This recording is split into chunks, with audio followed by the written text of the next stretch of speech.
Gazzetta Football Italia, 2 titles.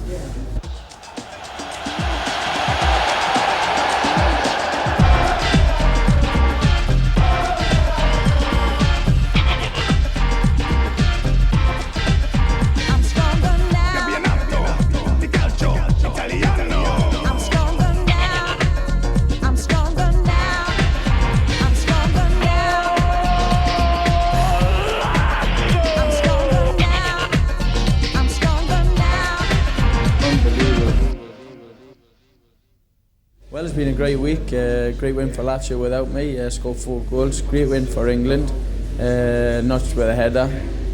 We've got Torino tomorrow and let's hope I can make it a hat-trick, but first this. Coming up, an Italian Cup special with highlights of an amazing semi-final, Milan against Roma, plus the goals from the other semi, Juventus versus Torino. James Richardson with all the news from behind the week's headlines. Your chance to see every one of last weekend's goals, including the 2 that puts Lazio's Beppe Signori clear in the leading scorers race. We're giving away a trip to Italy in this week's competition, as well as an Italian tracksuit and boots. We travel to soccer-mad Napoli to check out what it's really like to be one of Serie A's most fanatical fans on match day. There's all the Wembley goals from last weekend's Anglo-Italian Cup final between Derby and Cremonese. Paul Gascoigne takes us through his week and looks back on England's trip to Turkey. James Richardson meets the famous right foot of the man who ended Milan's unbeaten league run, Parma striker Faustino Asprilla. And our April Fool. For a change, the laugh is on Gaza. Well, it's been cup week in Italy this week and it's Milan versus Roma. Milan are struggling off the first leg. Let's see how they got on in the second leg. Milan bidding for a 10th appearance in an Italian Cup final were aiming to overturn a 2-0 first leg deficit when they faced Roma in the San Siro. Roma, who won the Italian Cup the season before last, held out for 37 minutes against a Milan team which showed 5 changes from the first leg. Eranio makes it 1-0. It was only Eranio's 4th goal of the season. 2 of those had come in Serie A, the other in a European Cup tie this season against Porto. Roma thought they'd found an equaliser. Giannini was prepared to put his shirt on this one, counting for his team. It was ruled out. It was hardly a surprise that there was a sending-off incident. When the teams last met in Serie A in January, Franco Baresi was red-carded. This time Garcia was dismissed, and Roma must have thought their chances were disappearing down the tunnel with him. As Papin tried to find a spectacular second goal, Chivoni was prepared to play big brother, but the pair were to prove the major protagonists shortly afterwards.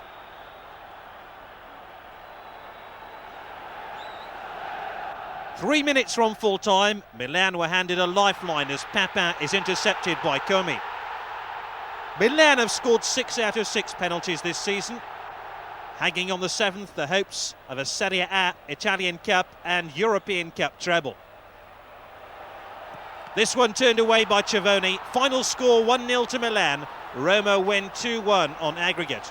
It wasn't all good news for Roma though. 3 days after the victory, it was revealed Claudio Caniggia faces an inquiry into allegations that he tested positive for cocaine following the Roma-Napoli game last month. A verdict is due next week. He could be banned from football for anything up to 15 months, missing the Italian Cup final, the Coppa America, the South American World Cup qualifying tournament, and possibly next year's World Cup in the USA. The Juventus-Torino semi-final was delicately balanced after the 1-1 draw in the first leg. What no one expected in the return was a goal glut, and that's what happened after Juventus went ahead after only 4 minutes. Dino Baggio got his foot in first to a corner, and when it hit the bar, Marco Gianni was unlucky to see it bounce back into the net. When Walter Casagrande missed with a simple header, it looked as if it wasn't to be Torino's night.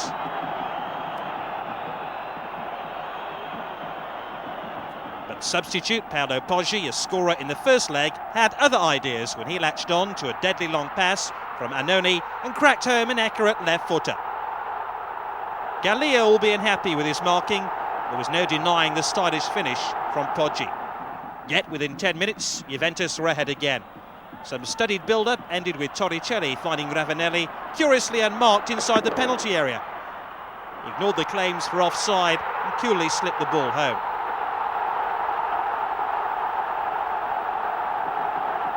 Ravanelli's finish made it 3-2 to Juventus on aggregate, but their celebrations were to last less than a minute. Again, Annoni was the Torino architect, and although Casagrande failed to gather the long cross, Carlos Aguilera stole in to shoot past a static home defence. The little Uruguayan never took his eyes off the ball as he darted towards goal, and his finish was excellent. Even the magic of a fit-again Roberto Baggio couldn't save Juventus this time, but it could have done if Vialli's finish had been better in the closing minutes. So 2-2 the final score, 3-3 on aggregate, with Torino going through on away goals. They meet Roma in the two-legged final on June the 12th and 19th. Well, all the weekend Serie A are goals to come, but first James Richardson with his weekly look behind the headlines. Well, good morning. I start with some good news this week, and the good news is that Juventus have finally won something. Not a game, well, let's be realistic after all, but instead what the Gazzetta dello Sport calls the Grand Slam for Perini. This is the race between Inter, Milan and Juventus, which has signed the young international defender of Atalanta, Sergio Perini. Perini had said that the one place he didn't want to go was Juventus, but after Juve sent Atalanta £5 million, he saw reason. Well, Juventus were at the centre of another trade story this week, the rumour in the Corriere dello Sport that they were about to have a bit of a swap with Inter, Casiraghi for Bianchi, the idea being that they send the striker Gigi Casiraghi in exchange for Alessandro Bianchi, who's currently injured, but has certainly been one of Inter's best players so far this season. The biggest news story for transfers this week, though, undoubtedly, this in the Corriere dello Sport again later in the week. Marchigiani Lazio, it's on. The news that after months, no, years of trying, Lazio have finally signed Torino's international goalkeeper Luca Marchigiani. The price, £5 million and two Lazio players, Fiori and Gregucci. And if you've ever seen Fiori play, you'll understand the joke here in Roma that it was either that or £4 million and just Gregucci. Still, while Lazio pick up a new goalkeeper, Roma have rediscovered theirs. Giovanni Cervoni, Rambo to his friends, the much reviled Roma keeper who on Tuesday night sets hearts aflutter and klaxons a honking here in Rome with that miraculous save against Jean-Pierre Papin. Papin apparently couldn't get to sleep the night after that miss, haunted by images of Cervoni's save, and he's now declared that he never wants to take another penalty kick in his life. Well, Milan out of the Coppa Italia and their hopes of a Grand Slam lie in tatters. Ample praise in the papers for Roma's achievement in knocking them out. Wolves, no lions, says the Corriere dello Sport, and then inside, a Roma stronger than everything. In the Corriere della Sera, the Milan newspaper, Roma deflates Super Milan. While it's Roma with heart, Papin betrays Milan, the sting in the Gazzetta dello Sport's headline, which seems a bit harsh after all. If anyone betrayed Milan, it was probably Lentini, the world's most expensive footballer, let's not forget. £13 million he cost Milan last summer, and then at the end of the first semi-final against Rome, he misses this golden opportunity. Not only did he not score, but then Roma swept back up the other end of the field for the goal that effectively puts them through to the finals. Still, Milan president Silvio Berlusconi was in no mood for recriminations after this week's game. His first port of call was the Roma changing room, where he personally congratulated each and every one of the Roma players, and probably thanked them as well for saving him the £250,000 prize money that, if you remember, he'd promised the Milan players if they could win the Grand Slam. Milan, of course, still going without Marco van Basten after his operation on the right ankle before last Christmas. It was thought that Marco would be back around mid to late February. Since then, though, the date has been pushed back again and again, and this week renewed swelling on the ankle has meant further tests and further panic in the Italian papers. The Gazzetta tells us it's the Van Basten mystery. They tell us inside that Berlusconi is trembling for Van Basten, whilst according to the Corriere dello Sport, for Van Basten, the season is over. Well, it's a little premature, this actually, because nobody actually knows when Van Basten will be able to play again. Some estimates have it that he won't be back on field until May, which would mean, interestingly enough, that he would miss Holland's important international against England at Wembley on the 28th of April. Our message to the great man is, take your time, Marco. Well, now just a quick moment to say congratulations to Cremonese, who won the Anglo-Italian Cup at Wembley last weekend. Cremonese of Serie B, of course, featured, and who could forget it, on this programme last November, and they came up with a cracking 3-1 win over Derby. Highlights of that game are coming up later in the show, and also coming up later there's Serie A goals as usual, our competition, a trip to the footy in Napoli with Isabella Stasi karaoke, an interview with Faustino Asprilla of Parma, and Paul Gascoigne talking Turkey. Right now though, time for a break.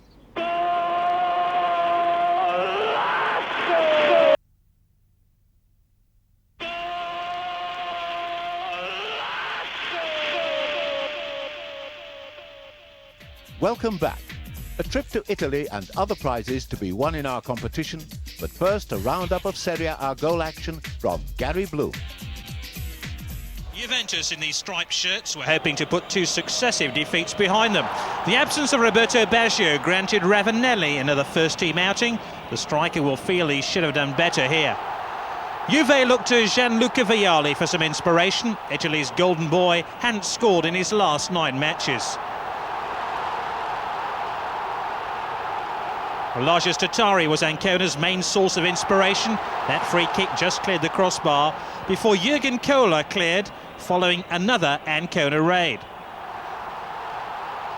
Juve had lost their last 3 away games and couldn't afford to lose another against a side all but relegated to Serie B. There was no way through there for Marocchi, but it was Ancona who almost opened up the scoring through Agostini. Juventus rode their luck, and with 11 minutes to go, enter Brazilian Julio Cesar to score the winning goal. Julio Cesar's first goal for a year was perhaps more than La Signora deserved. Ancona's spirited fight back began with another Agostini effort. Here he is again, spurning this opportunity just before the full-time whistle. Parisi was on hand to secure Juve's victory with a save from Lupo's back heel. Juventus win away from Turin for the first time since October.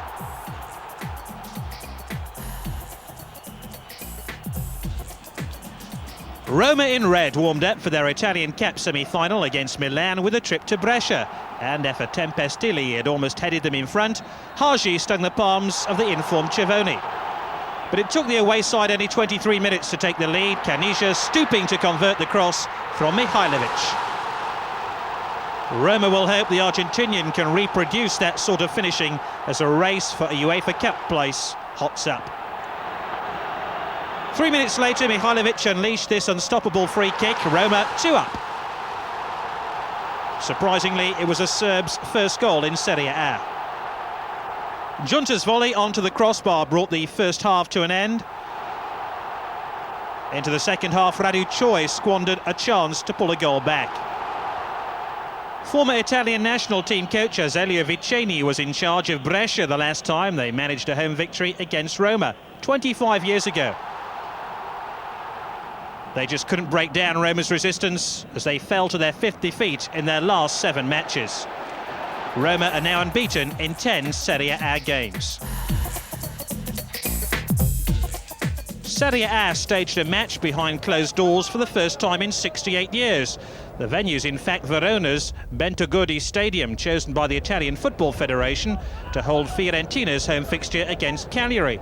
Fiorentina were punished for recent crowd disturbances, and were then punished for some rather sloppy defending when Capioli put Cagliari ahead after 11 minutes.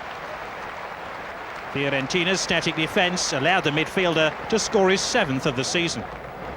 Fiorentina won just once in their last 12 matches. Another defeat might have signalled the end of the road for coach Aldo Agroppi. Still, the side from Florence have shown more confidence of late. It's a pity Carnesciali didn't show more confidence in his finishing ability. Then on the stroke of half-time, Baiano missed the target from close range. Cagliari have surprised many this season. Instead of battling against relegation, the Sardinians have genuine claims of a UEFA Cup spot. And in Mario Yelpo, they possess one of the most sought-after goalkeepers in Italy. But not even Yelpo could stop Battistuta's missile on 64 minutes. The Argentinian showing he can be as lethal from outside the penalty area as he is inside it. Fiorentina then wrapped up the 2 points 2 minutes later through their Italian international Di Mauro. Baiano, Fiorentina's only other cap player, by Arrigo Sacchi, provided the accurate cross for Di Mauro's 5th goal of the season. The result sees Cagliari drop from 7th to 10th place. Attilio Lombardo endeavoured to kickstart Sampdoria in the Genoa derby match. Mancini's theatrical fall from the winger's cross didn't fool the referee. His penalty appeals turned aside. It took half an hour for the first genuine shot of the game. Serena's effort lacked the accuracy to beat Spagnuolo. 5 minutes later, Mancini needed no help from his friends. He came close to opening the scoring. So, goalless at half-time, but Genoa started the second half with a little more enterprise, although the quality of their finishing wasn't what we've come to expect from a team in Serie A. Genoa were in no mood for a repeat of their 4-1 drubbing in the November derby, and as a result they packed their defence. Torino had the shot there. On the hour mark, Vladimir Jugovic finally made some space for himself, but once again Spagnuolo was ideally placed to gather the ball. His opposite number, Pagliuca, was a virtual spectator for most of the contest. He was almost taken by surprise from Onorati's drive. 15 minutes from full-time, Mancini's delicious backheel released Sacchetti. This effort again ended in the clutches of the Genoa goalkeeper. The match ended level. Still, it brought a welcome point for Genoa, who moved to within 1 point of Foggia in 14th place. Pescara's new coach, Vincenzo Zucchini, couldn't have faced a more difficult introduction to Serie A management than a visit to the San Siro, home of Inter. Fontalan going close.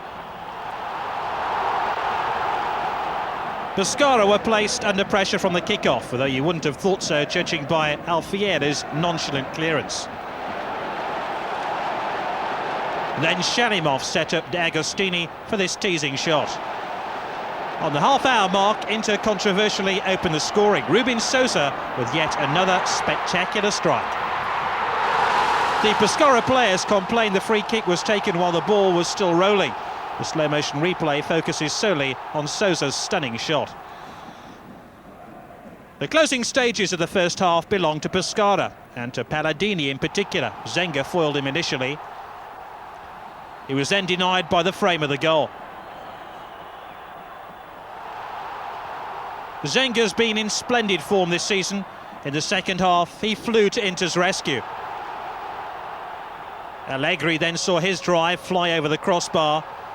Serie A's bottom club were then reduced to 10 men after Alfieri's disgraceful foul on Orlando. Toto Schillaci came on towards the end of the contest and came agonisingly close to scoring his first goal in 6 months. But with 8 minutes remaining, Rubin Sosa sealed the victory.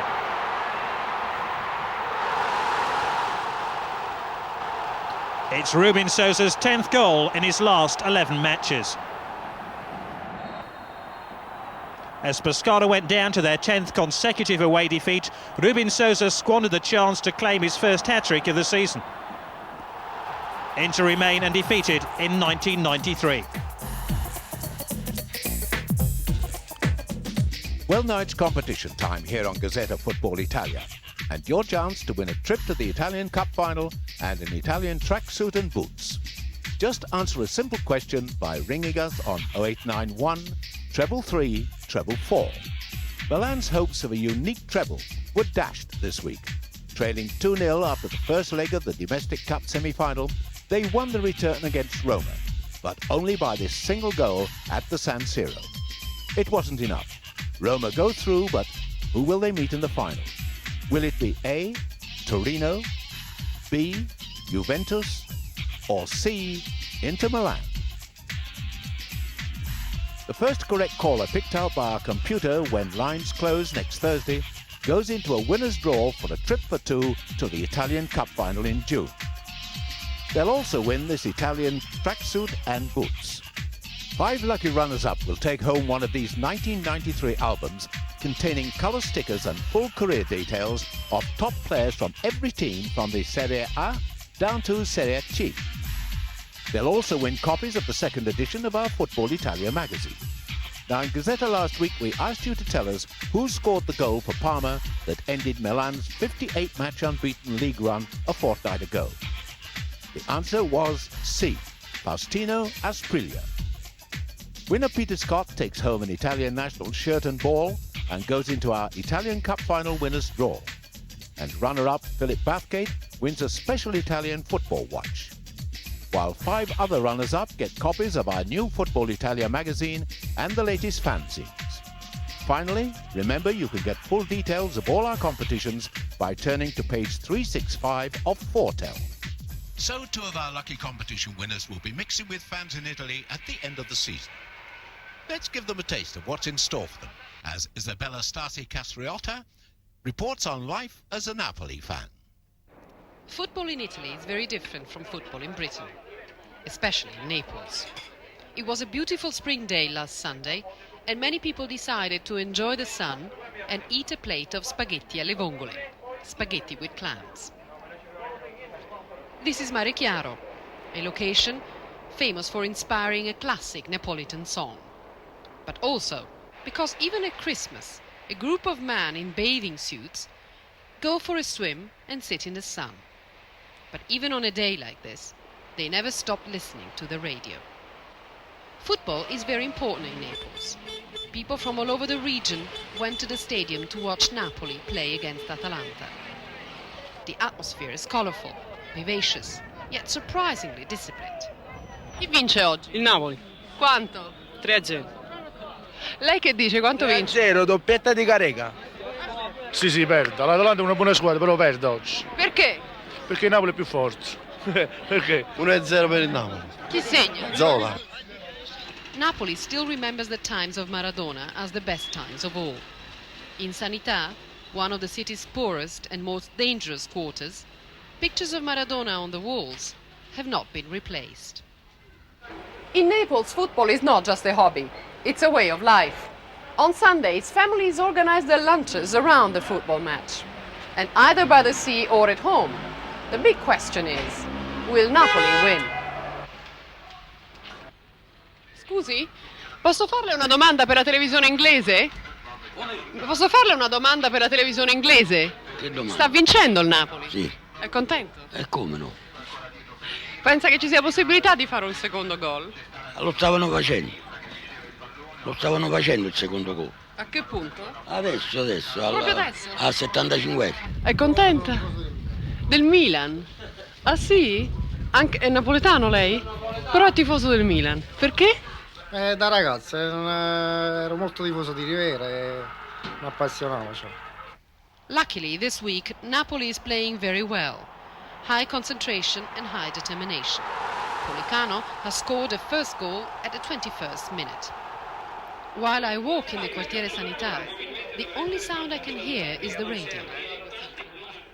Men are not a... Posso farle una domanda per la televisione inglese? Mi sembra una casa di grandi tifosi questa. È capitata bene. Ma questo Napoli quest'anno che sta facendo? Non è che sta andando molto bene, veramente. Per come eravamo abituati. Cioè, io sono un vecchio tifoso parlo dei tempi dello stadio del Collana, del Vomero. Poi dall'arrivo di Maradona abbiamo cambiato praticamente...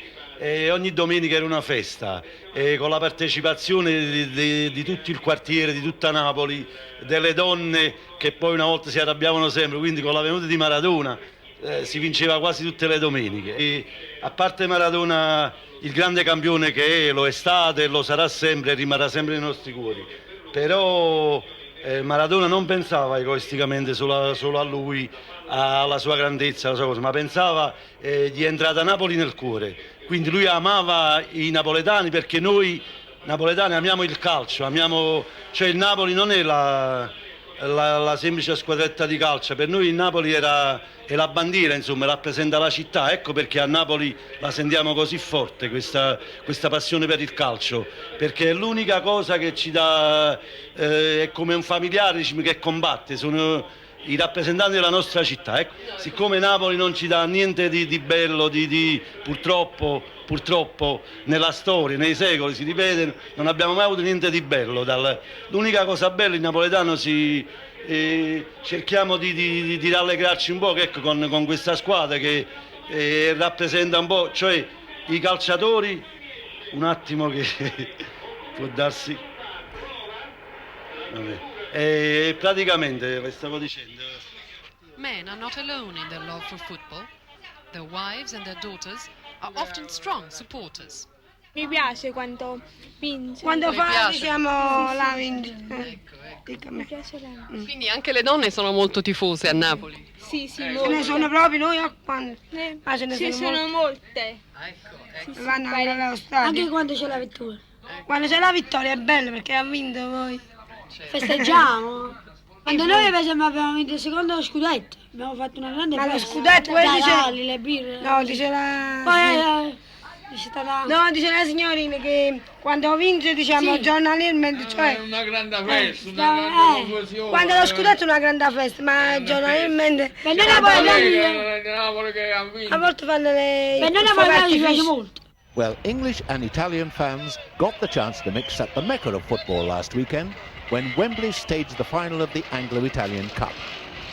Serie A title challengers Cremonese were too strong for Derby County, who found themselves a goal down after only 10 minutes when a corner from Floriancic was headed home by the sweeper Verdelli. Derby surprisingly levelled things 12 minutes later. Appropriately perhaps, the scorer with a superb lunging header, Marco Gabardini, whose father was born only 50 miles from Cremona.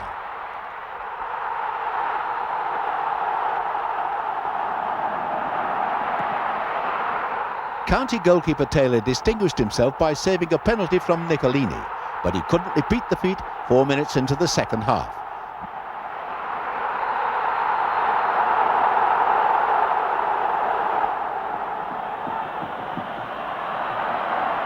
Maspero scoring from the spot. Cremonese dominated a rough, tough match and they clinched victory 7 minutes from time when the star man, Tentoni, dribbled past Forsyth and beat Taylor.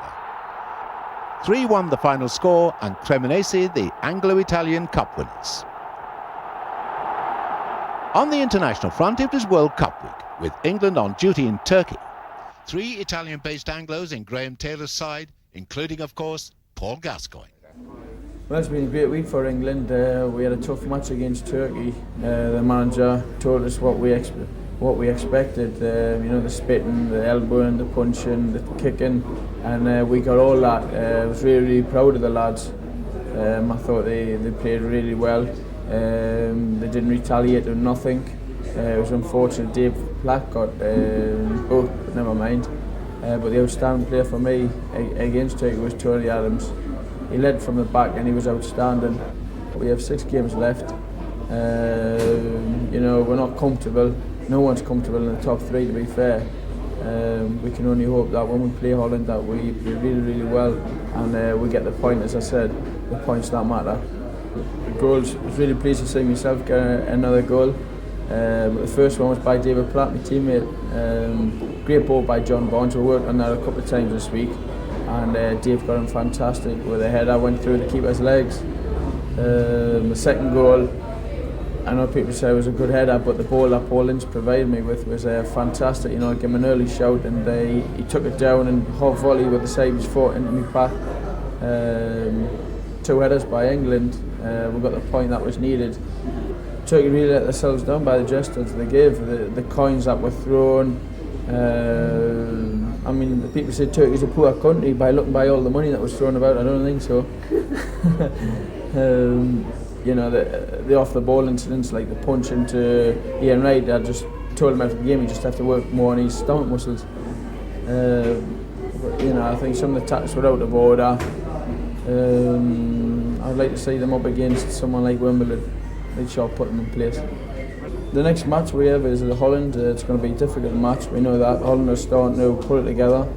They have some class internationals. So it's going to be a very, very tough match. Gullett's starting to come back to his old form. I don't know if Van Basten's going to make it. Rijkaard's a good general in midfield. It's going to be a very tough match, but there's no way no one's going to break the England spirit. Meanwhile, on the Lazio front, done very, very well without me. A good 4-0 victory with Signori getting another 2 fantastic goals. He's a very good player and very powerful player. He's sharp, he's nippy, he scores fantastic goals. And it was good to see the other 2 foreigners, the Germans, getting a goal apiece. Really pleased to see that. And you only hope that we can carry on getting a good result. Tomorrow we have a very tough game against Torino. They have one of the strongest defences in Serie A.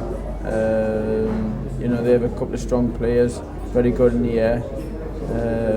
As long as we can attack them and keep on attacking them, hopefully they'll tire out and maybe Signori will get a couple of goals, and who knows, maybe me getting 4 in 4 games.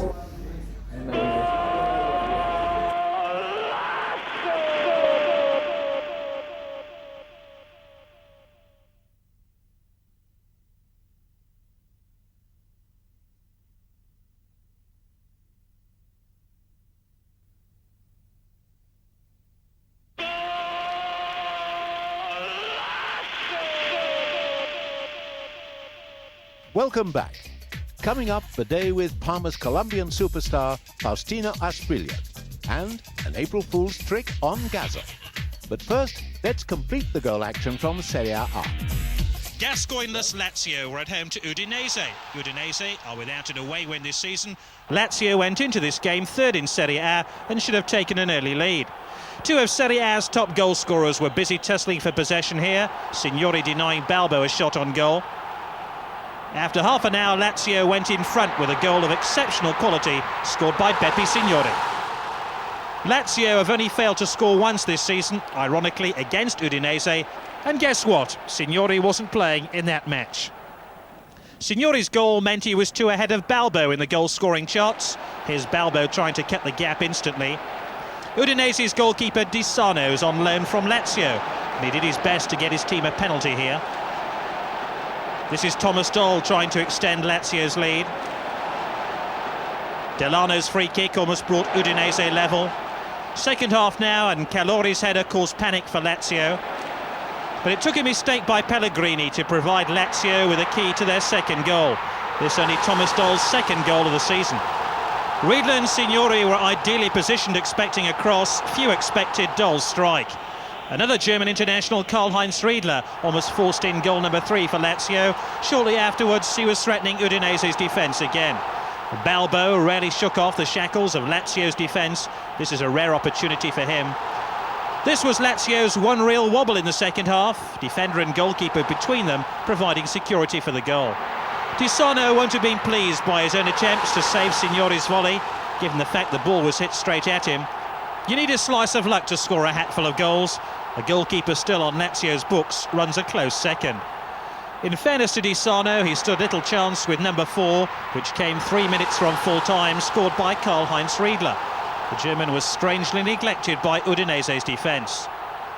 Lazio still had time to get Crevero sent off for this blatant trip.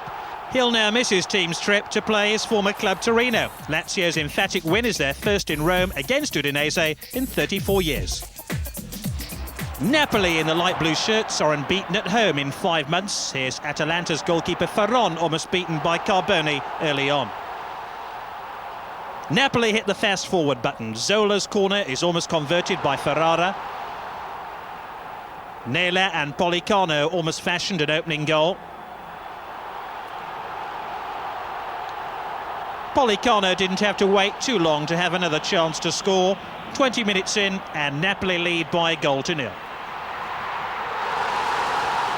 Pollicano was wearing Napoli's lucky number 11 shirt, normally worn by Daniel Fonseca, who missed this game through suspension. Atalanta's home form is of championship potential. Away from home, it's another story. Still, they went close here as Bigliardi meets Perone's corner.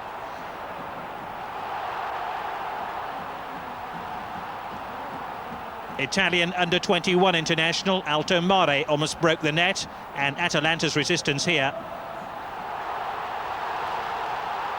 Then Creeper saw his shot deflected for a corner. Carreca's impudence almost brought a second goal. It's not many players who can look one way and shoot the other. It's not many supporters who give a former player a bunch of flowers on their return to the club. Alamau is still popular with the supporters of Napoli. Napoli win by the slenderest of margins and move to within 4 points of a UEFA Cup place. Parma in white were looking to continue where they left off against Milan a week ago when they faced Foggia. Melli, now an international, almost converted this run with a goal. Parma's high-velocity football was rewarded by a goal after nearly half an hour, scored by Swedish international Thomas Brolin. Brolin's goal was only the third he'd scored this term after missing the first few weeks of the season through injury. Asprilla's goal ended Milan's 58 league game unbeaten run a week ago. This one was destined not to count. Foggia had won just once in their last 7 games. This was a half-hearted penalty appeal for handball. Seno had Foggia's best chance of the first half with a free kick. Now Faustino Asprilla scored some memorable goals, but this won't count amongst them. It was Asprilla's 5th goal of the season. He could well be a major influence on the rest of Parma's campaign. Asprilla's critics say that he's reluctant to pass the ball. I suppose this goal settles that argument. Melli makes it 3-0. It's 5 goals for Melli in his last 6 games. No wonder he's now a full Italian international. Asprilla's confidence was now at full tilt. Sit back and enjoy this combination with De Chiara.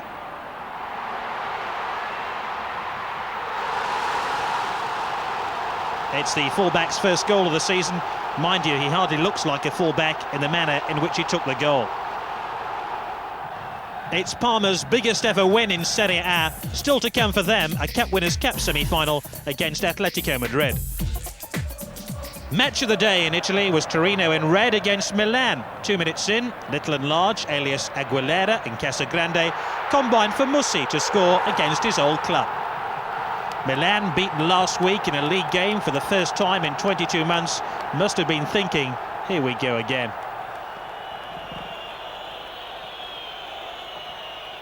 Boban's in-swinger failed to hit the stumps before Mussi's cross brought an uncharacteristic piece of goalkeeping by Rossi. On the stroke of half-time, Rijkaard almost stroked home a Milan equaliser. Rijkaard was returning to the Milan midfield after injury.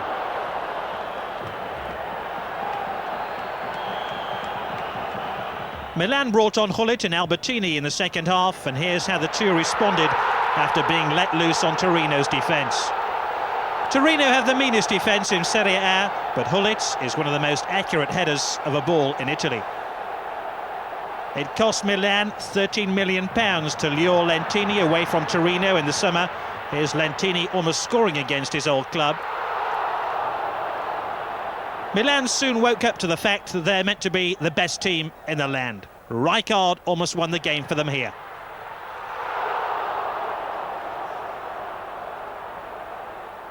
That honour should have gone to Ruud Gullit, who proved that even the Flying Dutchman can occasionally crash land. 1-1 then. The last 6 meetings of these teams in Turin have now ended level. Well, another drop point by Milan means that Inter are now only 8 points behind.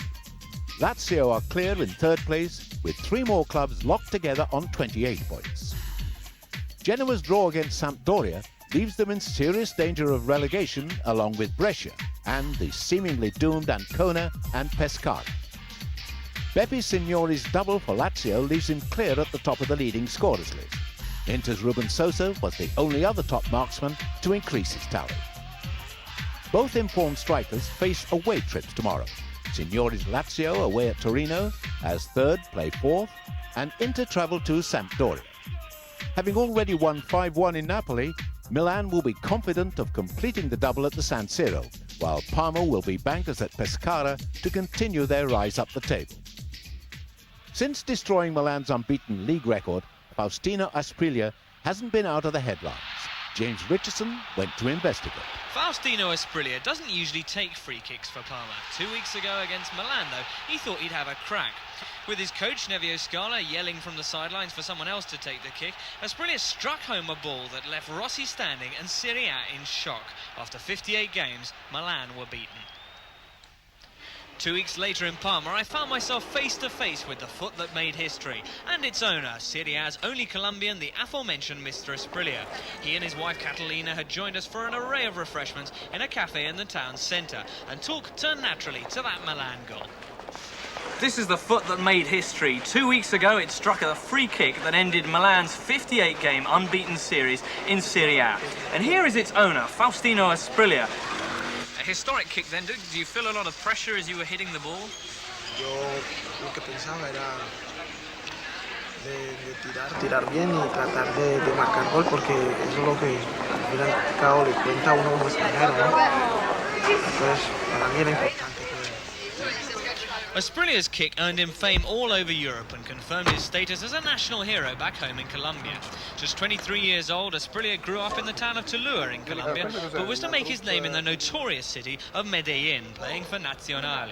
Here he earned the nickname Aspirina, aspirin, because he gave his opponents a headache. But unperturbed by this frankly illogical nickname, he scored 15 goals in his last full season at Medellin before word of his talent reached Serie A.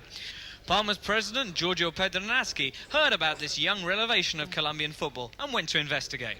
Siamo andati in Colombia, abbiamo trovato questo giocatore che ci è piaciuto molto, e per noi a un certo punto è stata anche una scommessa, perché nessun colombiano mai era diventato un grosso giocatore, specialmente in Europa, però noi ci credevamo, l'abbiamo portato in Italia e credo che sia stato uno degli acquisti più azzeccati fatti in questi ultimi anni qua in Italia. Parma successfully fought off competition from Atalanta and Fiorentina, buying Asprilla for £2.5 million and signing him to a 5-year contract. Asprilla had been rated as the best South American talent of the last 10 years, no less, by the Colombian national coach. But despite scoring this goal against Udinese on his home debut, Asprilla's early performances were less than convincing. Ha cambiado todo, porque cuando comencé acá se me hacía todo muy difícil por il cambio di ambiente, di clima, di costumbre. Ho avuto anch'io delle difficoltà, cioè nel credere nelle sue qualità, cioè avevo dei dubbi. La sua individualità era la cosa più negativa, giocava più per se stesso che per la squadra. A 23-year-old who dribbled too much wasn't what Parma were expecting, but Asprilla was used to the more spectacular and solo style of South American play. Passing the ball didn't come naturally. Things weren't easy either in his private life. Asprilla is boisterous on the field, but remarkably timid off it, refusing even to take Italian lessons unless Coach Scala came with him. His first time away from home with his wife and family, then thousands of miles away in Colombia, Asprilla struggled to acclimatise. While Asprilla got used to Parma, Parma got used to Asprilla, which meant his fast cars, his strange shopping habits, and above all, the group of Colombian journalists that descended upon the town in order to keep track of the every move of Medellin's second most famous export. Meanwhile, over at the football club, Coach Nevio Scala took Spanish lessons and tried to find a place in his rigorous schemes for the unorthodox and irrepressible Colombian. Possiamo chiedere ad Asprilla di modificare completamente il suo gioco, come non possiamo chiedere agli altri 10 di modificare il proprio gioco. Quindi, capendo che lui è rapidissimo in contropiede, capendo che ogni tanto noi possiamo fare anche un lancio lungo, la squadra si è adattata, ha capito, abbiamo lavorato durante la settimana e così abbiamo creato alternative importanti. Against Sampdoria in November, Asprilla gave a reminder of the alternatives he can offer Parma. His second goal of the season and probably the most effective counter-attack seen yet this season. Meanwhile, Asprilla's wife arrived from Colombia and he began to get used to life here, developing a passion for buying taps, hammers and screwdrivers from hardware stores in bulk to send to the lucky folks back home, and indulging his love of fast cars, with which he's not too fortunate. He's had 5 crashes already, this BMW recently picked up after a run-in with a local bus. On the field, though, things are now going from strength to strength. First came the world-famous goal against Milan, then a brilliant game in the Cup Winners' Cup victory over Sparta Prague. Then, last Sunday, his most complete performance so far. Against Foggia, Asprilla ran the Parma attack, setting up Meli and De Chiara's goals and inflicting some severe structural damage on the Foggia crossbar before scoring his strangest goal yet this season. Extraño también para mí porque es un balón donde yo llego con velocidad y la alcanzo a coger, pero no le pegué bien como pretendía. What would then you rate as your best goal this season? El de Milan, sin ¿Por qué? ninguna duda. Porque fuera de ser importante, fue un gol lindo. Do you have an idol as a football player? Roberto Baggio. ¿Por qué? Que me gusta mucho cómo juega, porque lo veía en televisión cuando yo era en Colombia.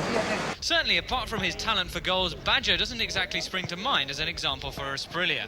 Baggio, a crafty and solid constructor, Asprilla, an instinctive and unpredictable super dribbler. Looking like he's on the verge of falling over is one of his trademarks. Blowing past opponents is another. People have a hard time describing you as a player. How would you define yourself? Yo me defino jugador rápido, que me gusta mucho jugar con el balón y hacer goles. The newspapers here in Italy have had a tough time trying to find a good description for Asprilla. Already they've given us the black panther, the black eel, the black arrow, the black antelope, and probably the black aardvark won't be long in coming either. And we asked the rest of the Parma team then what they make of their Colombian teammate. Uno come lui in squadra non l'avevamo mai avuto, grande progressione, grande velocità, grande possesso di palla, dribbling eccezionale. E ci fa vedere delle cose che erano anni che non si vedevano a Parma. Beh, facile non è perché è un grande giocatore che ha dei numeri straordinari che però a volte sono difficili da capire perché è un giocatore di molta fantasia, però tante volte magari non è facile capire quello che ha in mente lui. No, secondo me non è fuori enorme. Cioè è un tipo come tutti gli altri attaccanti? Sì, è un po' più veloce però, lui è veloce. È un giocatore completo, è un giocatore che unisce la classe alla fantasia, alla velocità, all'intelligenza. È un giocatore che non è ancora completo, però arriverà nel momento in cui avrà lavorato con noi ancora per un po' di tempo, sarà veramente un grosso talento. Well, the Asprilla are now a regular in the team. Parma have more than doubled their goal rate this year. More than that, though, on the back of his current form, the team have found a consistency that had been lacking all season. They've dropped just 1 point in their last 5 games. They now lie 4th in Serie A, and for the first time in the club's history, Parma are through to the semi-finals of a European competition. Now, if they can beat Atletico Madrid, Asprilla & Co will be playing at Wembley Stadium on May the 12th in the final of the Cup Winners' Cup. Cuando me encuentro en un equipo que juega, está casi arriba de la semifinal de la Copa Italia, ahora estamos en la semifinal de la Copa de Coppe, estamos en el torneo italiano de quinto. O sea, todo esto para mí es un sueño por tan poquito tiempo que he estado aquí en Italia. And that's it for today. No live game on Channel 4 tomorrow, but we're back with Gazzetta Football Italia next Saturday at our usual time. And at 6:30 next Saturday evening, a special programme featuring the Milan derby. Join us for that. But today, let's leave the last word to Gaz. Well, as you see in the next clip, the clock's really turned back on me. I've been really stitched up badly. I don't know if you've seen the papers this week about this girl with a couple of soccer players. Well, in the next clip, what really happened is a guy's come in, said he's from the News of the World, and said the girl's got a child, and it's exactly like me, and I'm the father of the child. And as you can see, I tried to try and get the guy from the News of the World out of the restaurant, and it was Mel Steele's partner. The trick's been done on me, can you believe it?